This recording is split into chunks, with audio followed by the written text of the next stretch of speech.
Vamos falar um pouquinho sobre você agora, então? Bora lá, vamos lá, pra cima. Quer começar, professor? Bora.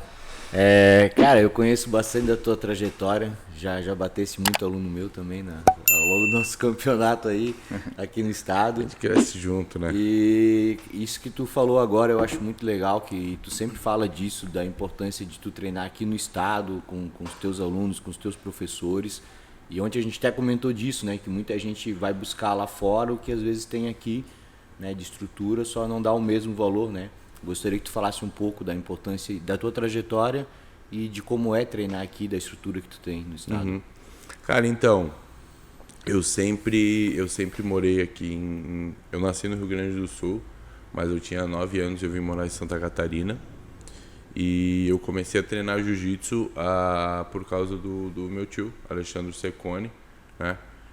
Segundo título mundial da minha família, meu tio também é campeão mundial.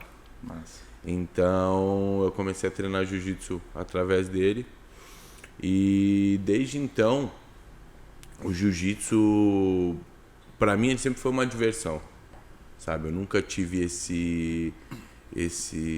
essa pressão, poxa, eu preciso lutar, eu preciso ser campeão. Eu gostava de estar no tatame, sabe? Tatame, sei lá, fazia parte de mim, eu gostava de ir porque os meus amigos de escola treinavam.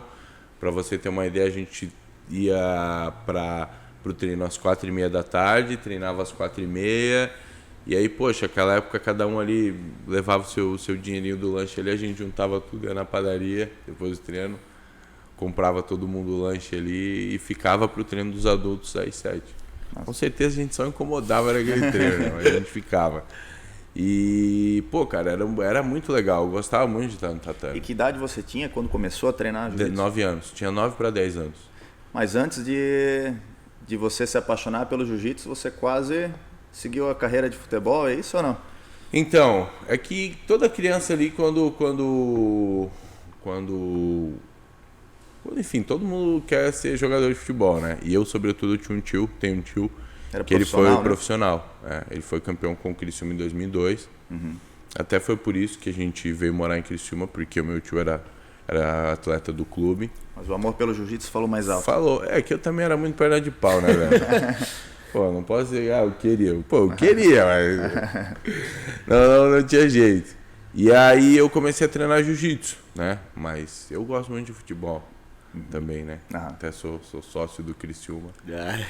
Vou nos jogos lá. Mas voltando ao assunto, eu comecei a treinar jiu-jitsu através do meu tio e, cara, eu gostava, sempre foi pra mim uma diversão estar no tatame, né? Eu fui crescendo e, ao mesmo tempo, até hoje, cara, o que me faz treinar jiu-jitsu não é o fato de, poxa, ser campeão.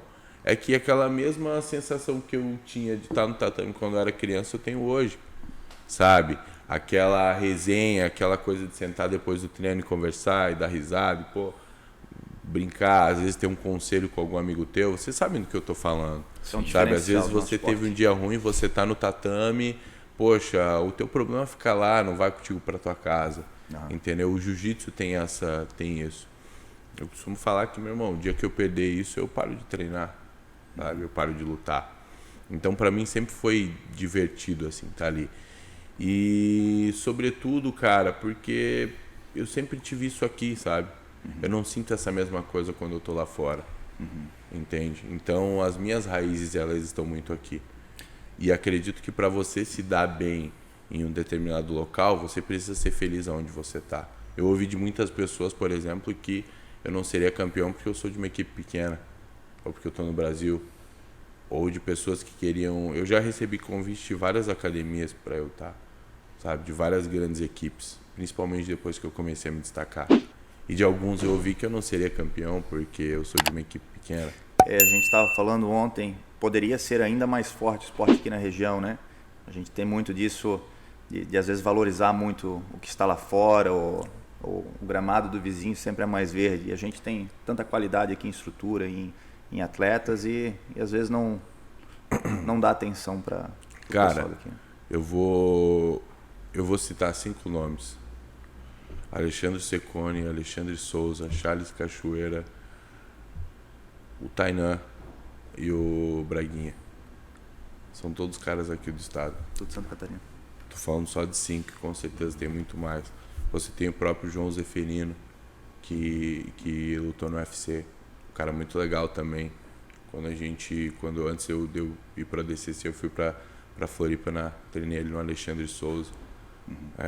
E, poxa, me mostrou bastante coisa, assim, cara muito legal. Você tem o próprio Mãozinha, que estava no UFC. A Ana Schmidt de Blumenau. Você tem a Ana Schmidt de Blumenau, me perdoa. Também.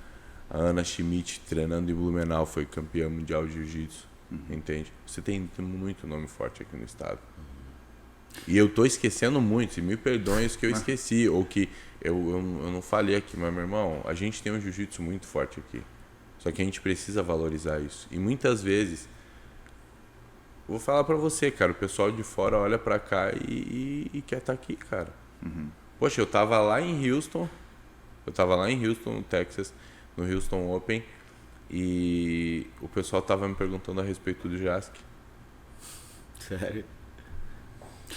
Mas... Sabe?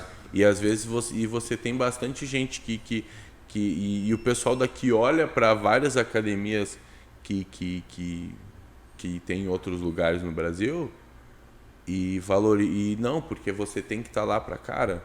Não funciona assim, sabe?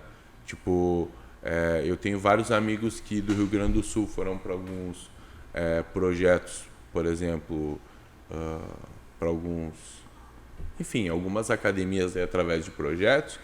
Irmão, os caras estão lá, poxa, pegando 2 horas de ônibus para ir treinar jiu-jitsu, chega lá, treina, tem que pegar essas 2 horas para voltar, e aí chega lá, os caras moram em um apartamento lá com 7 pessoas, entende? Eu não sei até que momento isso vale a pena. Sim. Eu, sobretudo, eu sempre acreditei que, meu irmão, eu preciso me sentir bem aonde eu tô. Eu sempre me senti bem treinando aqui dentro do estado, treinando em Criciúma, sabe? Então eu falei, meu irmão, eu preciso fazer acontecer aqui. E foi Legal. isso, eu sempre tive essa mentalidade que eu vou ser campeão treinando aqui. E já ouvi de muitas pessoas que eu não seria. E esse start aconteceu assim realmente, foi quando meu tio fez a final com o Léo Nogueira, em 2016 ou 2017. Que 2 semanas antes dele ser campeão mundial, de ele fazer a final do mundial com o Léo, a gente estava mudando a academia e a gente estava pintando as paredes da academia. 2 semanas antes. E aí eu falei, meu irmão, mostrou que dá de chegar lá, o cara chegou lá, eu estava treinando com ele, eu também posso. E aí foi onde as coisas, sabe, tem que estar aqui, ó. Você tem que acreditar. Aqui, como eu falei, a gente tem uma estrutura de treino muito boa, cara. Pô, você chega... Quantos alunos tem a tua academia hoje, Feijó? Uns 400, mais ou menos. 400 alunos. Poxa, você acha que você não tem ferramenta suficiente para você ser campeão? Uma academia com 400 alunos, 400 pessoas para você treinar, sabe? Eu recebi uma oportunidade de passar um tempo na Espanha, em 2018. Né? Tava aqui... eu consegui um destaque em algumas competições e apareceu essa oportunidade para eu passar um tempo lá, competindo, treinando. A princípio eram 3 meses. A academia que eu treinava era do tamanho do nosso... Era um pouco maior que o estúdio. Que o tatame do estúdio. E eu acho que na maioria eram iniciantes. E aquilo era o que eu tinha. Eu poderia dizer assim, não, poxa... Eu vou mas não tem treino suficiente. Não, cara, eu vou fazer com isso que eu tenho, sabe? E lá eu consegui muito bons resultados, sabe? Eu ganhei várias competições, peso e absoluto. Eu nunca tinha ganho um absoluto na faixa preta. São 2 opções, né? Sabe? Reclamar ou aproveitar. Você precisa fazer. E também aí melhor. apareceu a oportunidade de eu treinar o wrestling com o professor Ruslan e tudo as coisas foram acontecendo.